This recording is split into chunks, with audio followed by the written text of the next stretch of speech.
À la une de l'actualité ce soir, la CEDEAO a 44 ans d'existence, un anniversaire célébré à Ouagadougou sous le signe des rapprochements des peuples, même si des défis restent, notamment dans la lutte contre le terrorisme et l'extrémisme violent, le chômage des jeunes et des femmes, comme vous le verrez dans ce journal. Et dans ce journal, des techniciens du cuir pour prendre soin de vos objets en cuir, mais pas seulement, ils s'intéressent à la maroquinerie et à la cordonnerie, un nouveau corps de métier au Burkina Faso. Lancé ce vendredi à Ouagadougou, l'initiative est destinée à encourager l'auto-employabilité des jeunes. Et puis à l'étranger, l'auteur de l'attaque au colis piégé qui a fait 13 blessés vendredi après-midi dans le centre-ville de Lyon est toujours recherché. La police a lancé un appel à témoins diffusant la photographie du suspect captée par une caméra de surveillance. Ce sont là les titres du 20h. Mesdames, Messieurs, bonsoir. Ravi de vous retrouver. Le Burkina Faso commémore ce 25 mai la journée de l'Afrique qui coïncide avec l'anniversaire de la création de la communauté économique des États de l'Afrique de l'Ouest, CEDEAO. La cérémonie officielle est intervenue ce matin en présence du Premier ministre Mounira Kéré. Le Burkina Faso célèbre la journée de l'Afrique et le 44e anniversaire de la création de la CEDEAO. Mais dans cette salle de conférence de Ouagadougou ce 25 mai, c'est surtout la victoire de l'intégration des peuples, la vie en symbiose entre communautés et la volonté des peuples africains à marcher ensemble vers le développement et la paix qui sont magnifiés. C'est la raison de notre adhésion à la vision de l'Union africaine à travers l'agenda 2063 qui vise à bâtir une Afrique intégrée, prospère et en paix, tirée par ses concitoyens et constituant une force dynamique sur la scène mondiale. C'est également ce qui motive notre soutien à la vision de la CEDEAO des peuples à l'horizon 2020 pour créer une région sans frontières, paisible, prospère et cohérente, bâtie sur la bonne gouvernance et où les populations ont la capacité d'accéder et d'exploiter les énormes ressources par la création d'opportunités de développement durable et de préservation de l'environnement. Vivre dans une Afrique unie, prospère et de paix, c'est aussi la volonté des pères fondateurs de l'Organisation de l'Unité africaine, actuelle Union africaine, et de la CEDEAO. Et pour y arriver, les États ont déjà engrangé plusieurs acquis, mais des efforts doivent être consentis, surtout dans le respect des droits de l'homme, la lutte contre le chômage des jeunes et des femmes, la corruption et la promotion de la bonne gouvernance politique et économique. Consciente de ce que le progrès économique nécessite la paix et la stabilité, la CEDEAO a progressivement renforcé ses actions dans ce domaine. Ainsi, elle s'est dotée d'un cadre juridique approprié avec des protocoles pour la prévention, la gestion, le règlement des conflits, le maintien de la paix et la sécurité, ainsi que la bonne gouvernance. Mention spéciale est faite au Burkina Faso qui joue un rôle important en faveur de l'intégration et la recherche de la paix en Afrique. Tout se passe bien dans la mise en œuvre des recommandations du traité d'amitié et de coopération entre la Côte d'Ivoire et le Burkina Faso. C'est le principal constat des deux parties ce week-end à Bobo-Dioulasso. Néanmoins, des efforts restent à fournir, surtout dans le domaine de la réhabilitation du chemin de fer et la construction de l'autoroute Yamoussoukro-Ouagadougou. Explication Karim Sissé. En 72 heures de travaux, ces experts ivoiriens et burkinabés ont, sous la houlette de leur ministre en charge des affaires étrangères, évalué la mise en œuvre des décisions et recommandations issues du TAC, traité d'amitié et de coopération entre la République de Côte d'Ivoire et le Burkina Faso. À cette rencontre de Bobo-Dioulasso, aucun domaine d'activité de la coopération n'a été occulté. Et il ressort des échanges que certaines recommandations connaissent des réalisations concrètes. Nous pouvons ainsi nous réjouir de l'acquisition des financements pour le projet de construction de l'autoroute Yamoussoukro-Ouagadougou dans certains tronçons, pour certains tronçons, de même que le démarrage effectif des travaux à certains niveaux.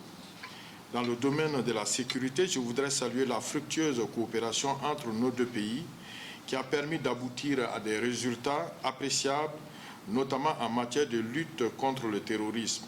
Les experts ont aussi fait le point des engagements qui peinent à voir le jour. Et de l'avis du ministre ivoirien en charge des affaires étrangères, il serait important d'accélérer leur mise en œuvre afin de faire de l'axe Yamoussoukro-Ouagadougou un modèle réussi d'intégration et de coopération sud-sud. Le chemin de fer Abidjan-Ouagadougou, le foncier rural, les fonds destinés aux jeunes et à la femme, ainsi que la matérialisation de la frontière, sans oublier les déguerpis du Mont Péco. Avant de quitter la ville de Siar, les deux parties se sont rendues à la Sonabel Kodeni de Bobo-Dioulasso pour constater de visu les travaux d'extension de l'interconnexion Côte d'Ivoire-Burkina Faso. Célébration du 11 décembre à Tinkodogo, les ressortissants de la région du centre-est installés à l'extérieur du Burkina veulent apporter une touche particulière. Ils viennent de se retrouver ce samedi pour voir comment faire. Ils envisagent la construction d'une cité de la diaspora, la construction d'une clinique moderne, mais aussi une usine pour le traitement des déchets. Amadou Ardodiko. Au-delà des infrastructures classiques dont la salle polyvalente, la place de la nation et du stade régional, on aura cette année à Tinkodogo une infrastructure émergente avec une touche architecturale à l'italienne. La cité, la diaspora, coût 1 milliard de francs CFA. La diaspora n'a pas que les projets de la construction des villas, nous avons d'autres projets à côté. Donc c'est ce qui nous prend un peu d'énergie et puis un peu de nos finances aussi. Donc la majeure partie des gens qui font partie de ce groupe-là vont investir entre 20 et 30% de la valeur de leur villa. Mais nous avons sollicité un accompagnement de la banque. 100 villas de type F3 et F4 seront construites à titre privé au bénéfice de cette diaspora. Une autre innovation d'ordre culturel concerne le projet Chanson Group en lien avec le thème du 11 décembre 2019. D'ici peu, on va entrer dans la partie vidéo, parce qu'il va falloir faire un vidéoclip qui regroupe toutes les personnes et les artistes qui se sont impliqués. Ça s'annonce bien, donc actuellement on est au stade du mixage, après on va passer au mastering. Donc d'ici peu, si tout va bien et si les ressources nous permettent de finaliser l'œuvre au niveau du vidéoclip qu'on veut assez ambitieux quand même. Raymond Balima, ressortissant de la localité, offre ses bons offices à cette diaspora pour la réalisation de ces projets innovants. La diaspora a voulu donc apporter sa contribution. Et après les échanges, nous avons vu qu'il était nécessaire que nous puissions les accompagner parce que ce n'est pas toujours facile quand on est à l'extérieur d'avoir les éléments d'information, d'avoir les fils conducteurs. Vivant dans 196 États étrangers, cette diaspora tend à apporter sa touche pour la réussite, la célébration du 11 décembre 2019 à Tinkodogo.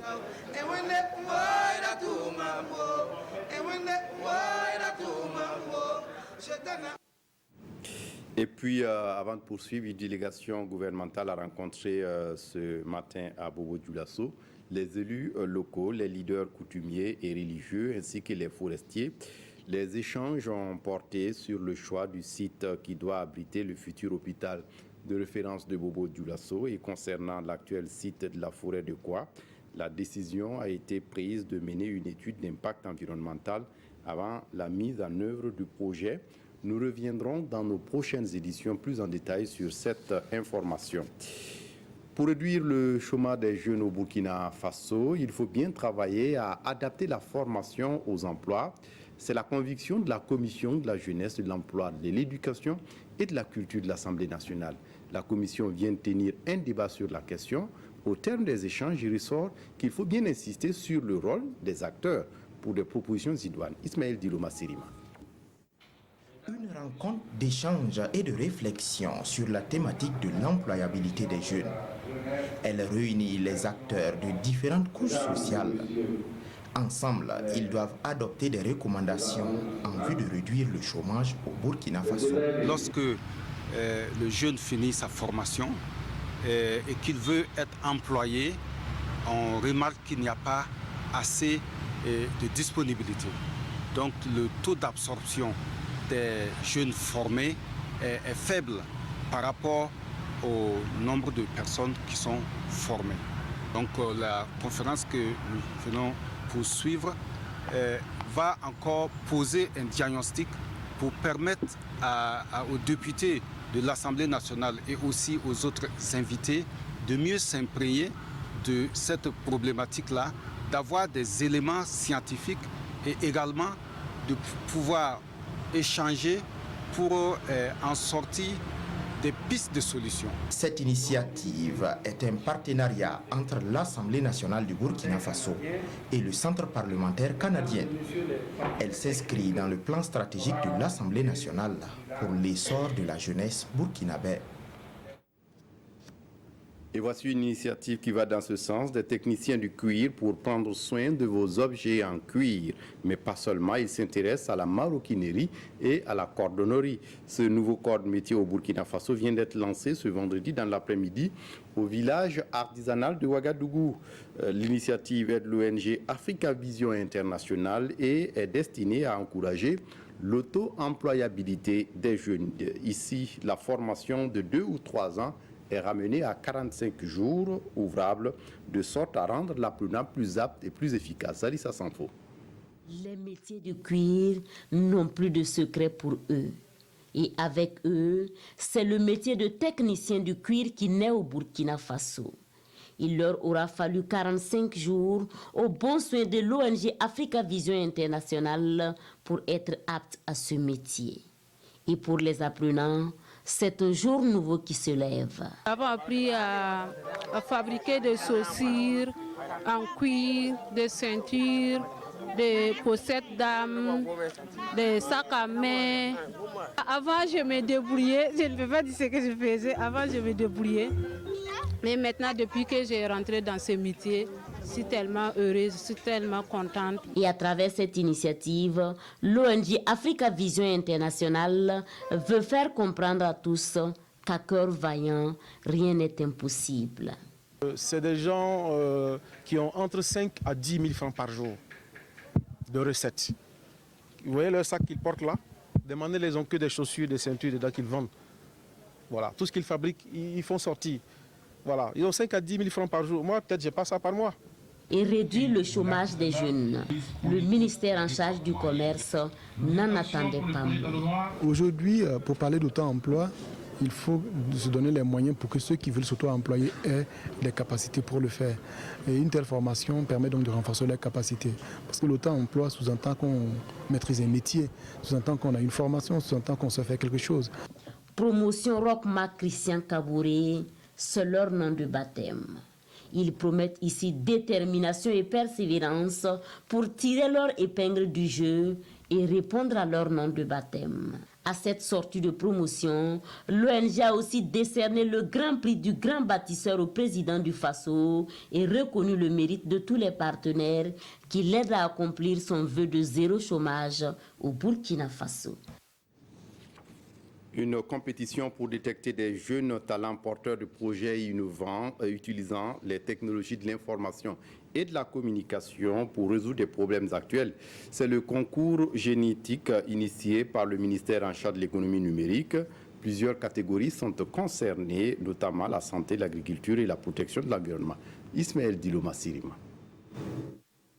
Cette année encore, les doués des technologies de l'information et de la communication seront à l'honneur en novembre lors de la 15e semaine du numérique. Jusqu'au 14 juillet, les développeurs, programmeurs, concepteurs de logiciels et de sites web âgés de moins de 40 ans sont invités à s'inscrire au concours génétique. Les candidatures peuvent être individuelles ou par groupe de 2, 3 ou 4 personnes. Il y a essentiellement 3 concours. D'abord, un concours pour la détection de jeunes talents qui est le concours génétique. Et il y a des concours qui se déroulent pendant la semaine du numérique. Il s'agit du concours génie logiciel et des concours de meilleurs sites web également. Les différentes productions numériques attendues au concours génétique 2019 doivent traiter de sujets liés à des problématiques burkinabais, comme la santé, la sécurité routière, l'économie rurale, l'énergie ou le e-commerce.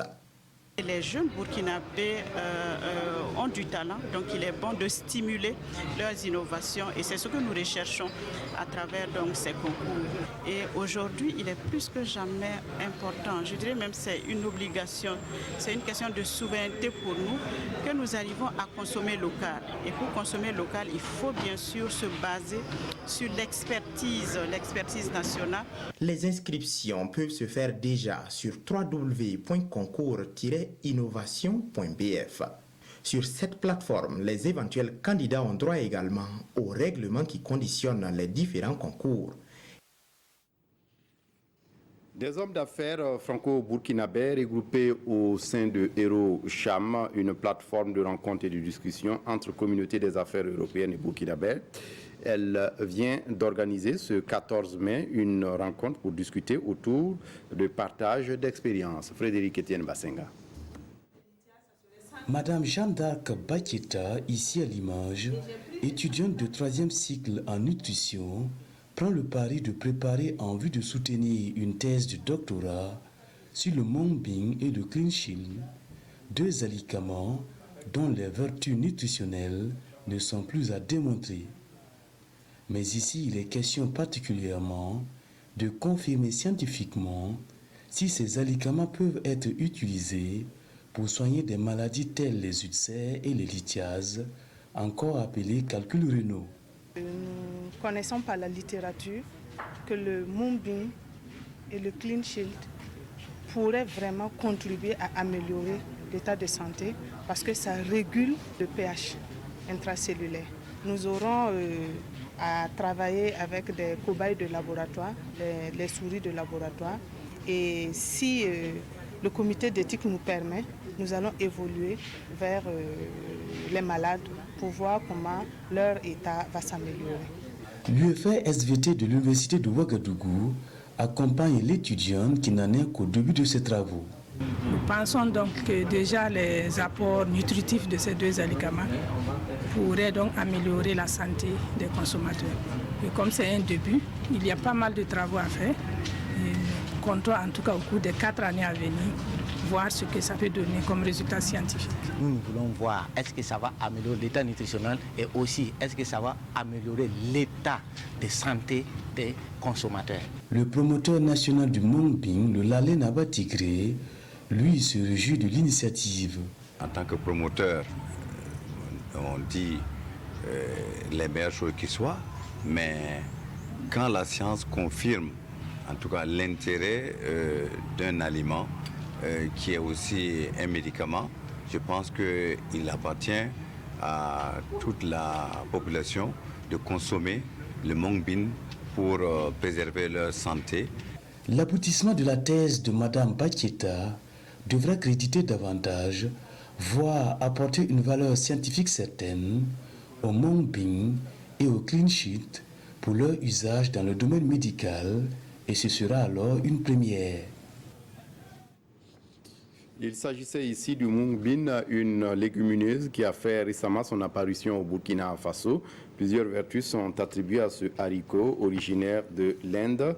Mais qu'en est-il exactement de ces vertus sur le plan scientifique? Une étudiante burkinabé mène des recherches sur les valeurs nutritives et médicinales de cette légumineuse. Toujours en santé, la commune de Boudri, dans le Ganzourgou, dispose d'un nouveau CSPS pour le village de Tanlouka. C'est une infrastructure composée d'un dispensaire, d'une maternité, mais aussi de logements pour infirmiers. Pour son inauguration est intervenue ce 25 mai en présence de Ismaël Diloma Sirima. À cette place, en 2015, l'on a promis un centre de santé et de promotion sociale aux habitants de Tanlouka.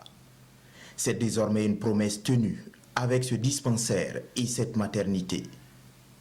À côté de ces deux infrastructures, il y a un bâtiment qui va servir de bureau et 2 logements pour les agents de santé. Le tout a coûté la somme de 153 millions de francs CFA. Le CSPS de Tanlouka constitue vraiment un complexe moderne au bénéfice des 105 000 habitants de la population de Boudri. C'est particulièrement environ une dizaine de villages dont la population sera soulagée par l'inauguration de ce CSPS. Avant la coupure du ruban, le chef de Tanlouka, la représentante des femmes et le maire de Boudri ont tour à tour remercié les acteurs qui ont permis la construction du CSPS. Ils ont en plus posé le problème d'éclairage. Nous pensons bien qu'à travers les engagements nationaux, et notamment la présidence, ces questions vont être rapidement trouver une solution. C'est aussi la question de l'approvisionnement de la formation sanitaire en eau qui sera également résolue à travers un système d'adduction d'eau potable dans les mois à venir. Pour ce qui concerne les équipements du CSPS, le représentant du secrétariat permanent des engagements nationaux soutient que le minimum est déjà disponible. Et puis je vous l'annonçais précédemment, des hommes d'affaires franco-burkinabés regroupés au sein de Eurocham, une plateforme de rencontres et de discussions entre communautés des affaires européennes et burkinabées.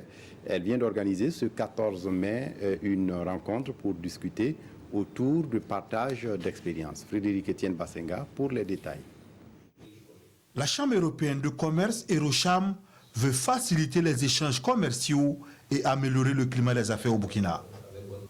Pour y arriver, Eurocham initie une rencontre avec les opérateurs économiques pour leur présenter la Chambre et leur exprimer ses attentes. La Chambre de commerce européenne au Burkina Faso est une association née de la volonté d'un certain nombre de chefs d'entreprise déjà installés au Burkina Faso, des entreprises de différents secteurs d'activité, qui ont trouvé qu'il était nécessaire que dans le cadre de la coopération entre l'Europe et le Burkina, on puisse trouver un outil, un instrument, un canal à travers lequel nous pourrions apporter notre contribution. Nous pouvons faire la promotion des entreprises européennes au Burkina Faso, et également encourager les entreprises burkinabées à travailler avec l'Union européenne. Jeune dans le paysage économique burkinabé, Eurocham peut compter sur l'Union européenne dans l'atteinte de ses objectifs de développement. Eurocham a été créé en 2018 et compte 15 sociétés membres aujourd'hui. Et puis un cinéma, clap de lancement de la 3e édition de Clap en herbe ce 25 mai au siège du FESPACO à Ouagadougou. Un concours de production de courts-métrages entièrement réalisé par des élèves, 10 établissements scolaires de la ville de Ouagadougou en compétition dans les différents corps de métier du cinéma pour couronner avec le tout 10 films. Aruna Maré pour les détails. Au siège du FESPACO, Arduma Soma procède au lancement de la 3e édition de Clap en herbe, une initiative privée jugée salutaire par le délégué général du FESPACO, pour qui Clap en herbe est aussi un maillon pour assurer la relève du cinéma burkinabé. 10 lycées et collèges de la ville de Ouagadougou sont en compétition à Clap en herbe 2019. Dès qu'il y a une très belle initiative, il ne faut pas se laisser bloquer par les questions de moyens. C'est pourquoi nous avons dit tout de suite, nous sommes avec vous, nous vous accompagnons avec les moyens de bord que nous avons. Le contenu de cette 3e édition, c'est poursuivre ce qu'on a dû déjà lancer dans les 2 éditions passées. La formation dans les différents corps de métier et ensuite passer à des phases pratiques. Nous sentons que ça avance beaucoup et nous sommes vraiment très très satisfaits. Chaque établissement sélectionné doit produire un court-métrage de 13 minutes qui permettra de déceler et de primer les jeunes talents en milieu scolaire. Pour ce premier pas dans l'univers du cinéma, des techniciens du projet assistent les élèves. Les chefs-d'œuvre retenus seront projetés dans les ciné-clubs installés à cet effet dans des lycées et collèges du pays. Religion à présent, la paroisse de Manga fête ses 100 ans d'existence ce samedi. Une célébration pour marquer une halte et jeter un regard rétrospectif sur le chemin parcouru. Tanga Robert Kafando.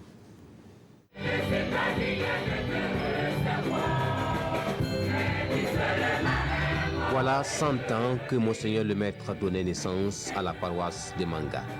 À l'époque, elle se résumait juste à 300 catéchumènes et 14 baptisés. Un siècle après, la paroisse compte environ 40 000 fidèles et c'est sous le signe de la reconnaissance que la communauté catholique célèbre ce jubilé.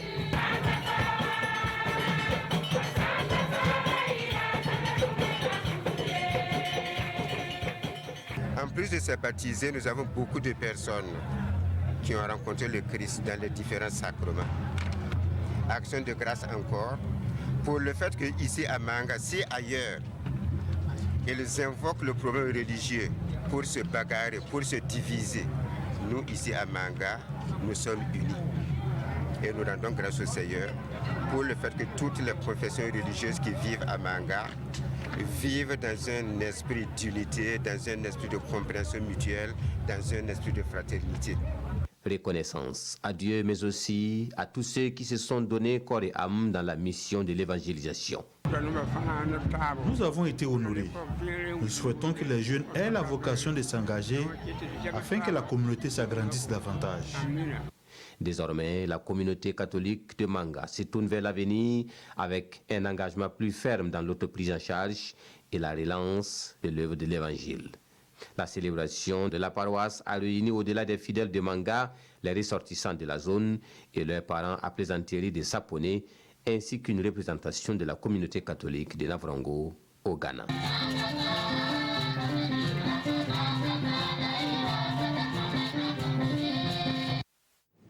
Et à l'étranger, je vous le disais en titre en France, l'auteur de l'attaque du colis piégé qui a fait 13 blessés vendredi après-midi à Lyon est toujours recherché. La police a lancé un appel à témoins en diffusant de la photographie du suspect captée par une caméra de vidéosurveillance. Les autorités sont toujours sur la trace du principal suspect de l'attaque au colis piégé qui a fait 13 blessés devant cette boulangerie vendredi à Lyon. Une attaque pour l'heure sans revendication. Les motivations de l'homme d'une trentaine d'années filmé en train de déposer le sac qui aurait contenu l'explosif restent inconnues. Un ADN a été trouvé sur le colis mais n'a toujours pas été identifié. Peu d'éléments donc à la disposition des enquêteurs. On connaît le parcours de la personne puisque le système caméra de la ville permet de la suivre à la fois quand elle arrive ici et puis quand elle repart. Donc peut-être à partir de là trouverons-nous des éléments d'indice. Cet après-midi, l'ambiance dans la rue commerçante où l'explosion a eu lieu ressemblait à un samedi comme un autre. Les Lyonnais sont partagés entre sentiment d'impuissance et volonté de ne rien changer à leurs habitudes. N'importe qui peut mettre un sac de clous où il y a une bombe à l'intérieur et personne ne le voit. Donc je trouve qu'il y a un sentiment d'impuissance. Oui. Ben, moi je dis qu'il faut continuer à vivre normalement. Vous voyez, je vais faire mon marché tous les samedis matins, j'y vais. L'attaque n'a pour l'heure fait l'objet d'aucune revendication. D'après un dernier bilan, 13 personnes, dont une enfant de 10 ans, ont été légèrement blessées par l'explosion. Ce samedi, les autorités ont renforcé les mesures de sécurité à Lyon, où plusieurs manifestations de gilets jaunes ou de militants pro-climat étaient prévues. Et pour refermer ce journal, le cinéma sud-coréen à l'honneur à Cannes, la 72e édition du Festival international de cinéma de Cannes vient d'attribuer la Palme d'Or à un film sud-coréen, Parasite. C'est le titre du film du réalisateur Bang Joon-ho. L'Afrique jusque-là court toujours derrière une Palme d'Or malgré une participation remarquable du cinéma africain. Sous la croisette a rappelé que notre compatriote Maïmouna Ndiaye Ditmouna était membre du jury officiel du festival. Parmi les 21 films en compétition, c'est lui qui a remporté la Palme d'Or, le Sud-Coréen Bong Joon-ho, pour son film Parasite. L'histoire d'une famille pauvre intriguée par une autre, richissime, dont elle va se rapprocher pour tenter de la vampiriser.